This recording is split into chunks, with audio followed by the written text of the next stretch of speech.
네, 이번 순서는 트렌드의 중심 IT 소식을 한눈에 살펴보는 시간 클릭잇 수다입니다. 네, 오늘은 뉴스잇의 함현민 기자와 함께합니다. 안녕하세요. 네, 안녕하세요. 네. 자, 그러면 주목할 만한 IT 소식 먼저 살펴보겠습니다. 첫 네. 번째 어떤 소식이 있죠? 첫 소식 전해드리기 전에 우리 두 아나운서분들 IoT에 대해서 들어보셨나요? IoT요. 예. 혹시 알고 계신가요? 들어만 봤고요. 자세히는 잘. 네, 예. 저도 자세히 그 요즘에 신문이나 뉴스에서 많이 다뤄지는 건 알고 있는데 네. 자세히는 모르겠네요. 어떤 걸까요, 기자님? IoT라고 하면 굉장히 어렵게 생각하실 수도 있는데요. 네. 간단하게 얘기하면 인터넷 오브 띵스라고 해서 그 아. 줄임말로 우리나라 말로 사물 인터넷이라고 합니다. 네. 예, 얼마 전에 한국전자전이 일산 킨텍스에서 열려서 제가 다녀왔는데요. 네. 거기에 주제가 사물이 창조적인 탄생하는 곳. 예, 창조적인 사물이 탄생하는 곳이라고 오. 주제가 잡힐 정도로 IoT에 대한 강점을 그렇군요. 두고 있는 것을 볼 수 있고요. 네. 또 무엇보다도 이 사전적 의미의 IoT는 인터넷에 사람과 사물 그리고 사물과 사물이 연결돼서 상호 소통하는 그런 오. 정보와 예. 서비스를 의미를 합니다. 네. 근데 좀 어렵죠. 예. 어렵네요. 그래서 네. 좀 쉽게 설명을 드리자면 네. 사람이 원하는 것을 사물이 알아서 분석하고 그 원하는 서비스를 제공하는 것 그렇게 이해를 하시면 될 것 같아요. 저희가 항상 말로 들어서 잘 이해를 못 하거든요. 그렇죠. 네. 저희가 관련 영상을 좀 준비했으니까요. 영상 보고 나서 계속해서 얘기 나누겠습니다.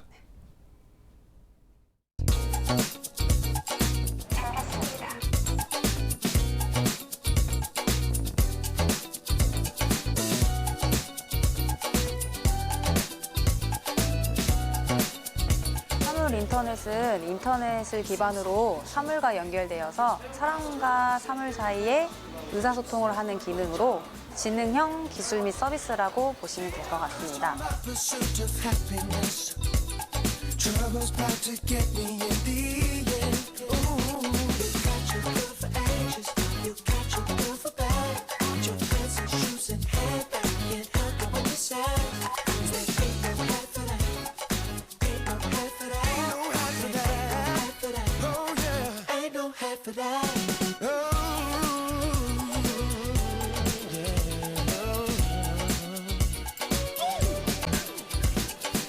Some say her temperament's obstreperous. She's only nice when something is at stake. And speaking IoT 사물에 대해선 처음엔 인식은 낯설진 몰라도 이제 2, 3년 후 향후 그 정도 되면은 스마트폰처럼 사용하지 않을까 해서 만들어진 기능이라고 생각을 합니다. shoes and handbag can't help but when you sad. Ain't no hat for that. 네, 영상 보고 돌아왔습니다. 이게 바로 사물 인터넷 IoT였군요. 네, 신기하네요. 영상 보니까 자세히 알 것 같은데요. 그러고 보니까 이게 생각이 나요, 기자님. 요즘에 버스 정류장에 보면은 버스가 언제 도착하든지 또 몇 정류장 전에 있는지 전광판을 통해서 볼 수 있잖아요. 네. 이런 것도 사물 인터넷이라고 볼 수 있을까요? 예, 공공재 사물 인터넷이라고 볼 수 있는 거고요. 네. 우리가 흔히 타는 버스에 보면 단말기들이 있습니다. 네. 그 단말기에는 인공위성에서 그 GPS 신호를 잡아줘서 이 버스가 어디에 있구나, 다음 버스야 어디에 도착하는구나 그 시간을 알려줘서 네. 탑승객들에게 굉장히 편리한 그런 서비스들을 제공하고 있고요. 네. 요즘에는 그 외에도 이제 스마트워치나 스마트폰에도 그 IoT가 접목이 돼서 자동차에 시동을 걸거나 혹은 차량의 온도를 조절하거나 또 집에서는 보일러를 틀어주거나 또는 에어컨을 켜고 또 가스 밸브를 잠궈주는 등의 그런 기능들을 하고요. 그러니까 사람이 이렇게 가서 터치를 하지 않아도 알아서 그렇게 된다는 거죠. 네, 사물이 알아서 인식을 하고. 사람이 원하는 서비스를 해주는 그런 어. 서비스가 사물 인터넷이라고 보면 되겠죠. 네, 네. 그렇군요. 그렇게 생각을 해보니까 제 주위에도 꽤 있는 것 같아요. 잘 몰라서 그렇죠. 네. 버스 정류장 얘기하신 것처럼 네.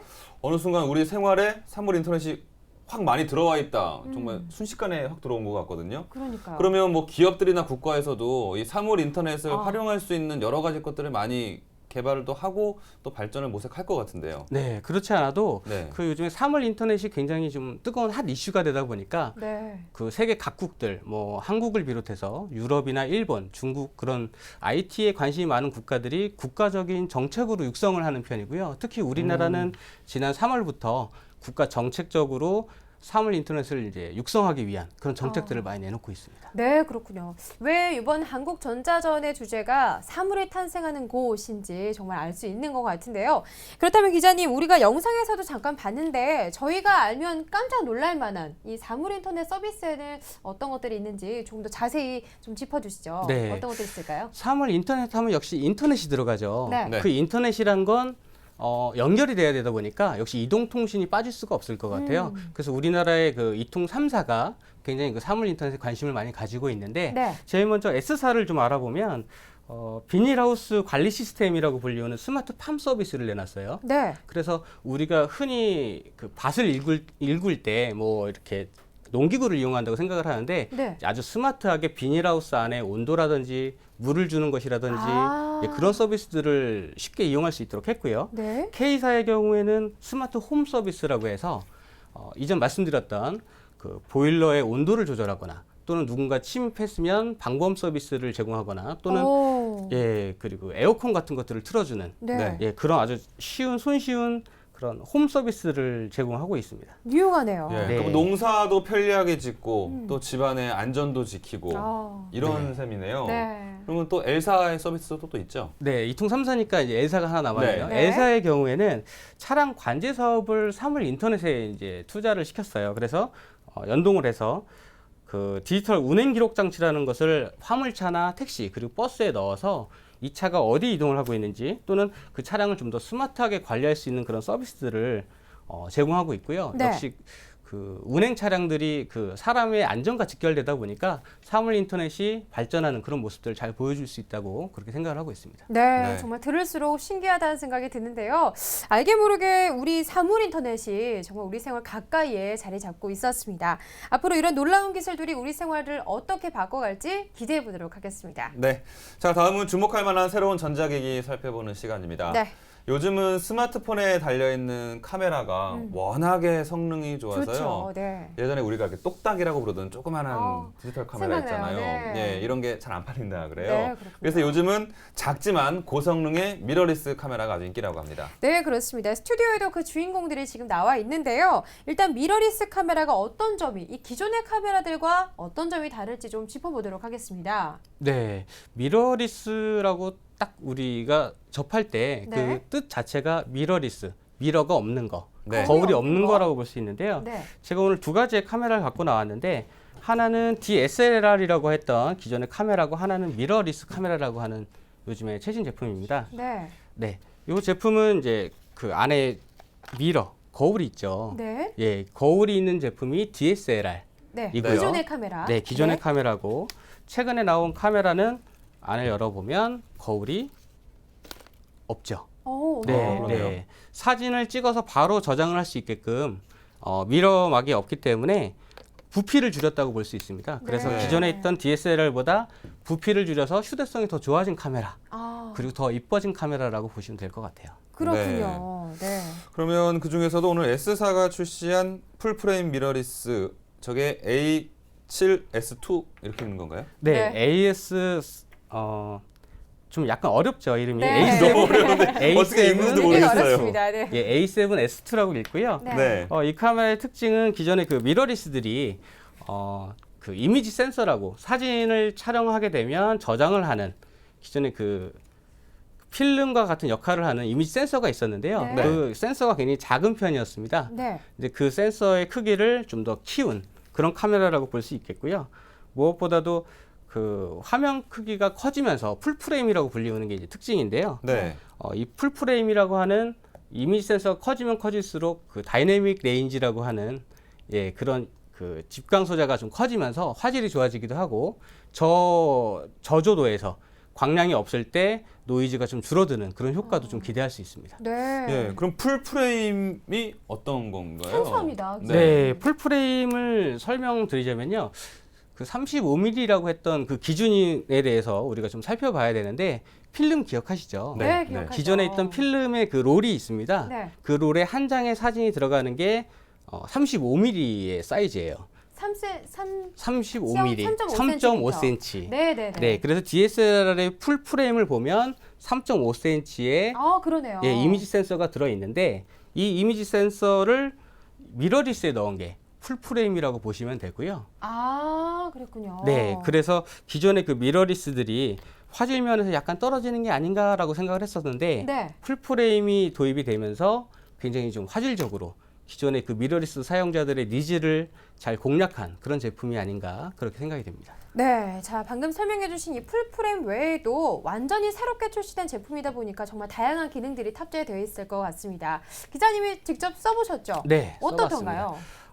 요즘에 그 미러리스 신제품들을 보면 네. 기존의 그 화질 싸움보다도 그 신기술들, 자사들이 갖고 있는 신기술들이 굉장히 좀 접목돼서 그것에 대한 경쟁의 그런 장이 되고 있는데요. 네. 무엇보다 이 카메라는 1220만 화소의 35mm 풀프레임, 엑스모 CMOS 센서가 들어있고요.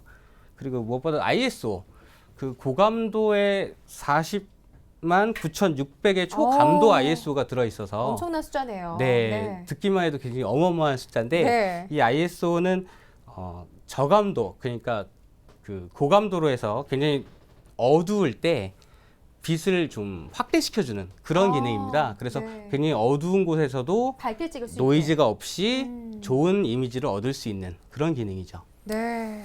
아, 기자님 말씀하시는데 어려운 단어 너무 많이 나와서요. 네. 그냥 기억에 남는 거는 최고의 화질을 제공하는구나 네. 정도밖에 이해하기가 좀 힘들었습니다. 네, 그렇군요. 그럼 동영상 촬영은 아, 품질 퀄리티가 어느 정도인가요? 중요하죠. 기존에 동영상을 촬영할 때는 캠코더를 많이 썼었는데요. 네. 예, 요즘에 그 미러리스의 발전이 굉장히 놀라워서 동영상 촬영도 굉장히 좋은 그런 성능들을 나타내고 있더라고요.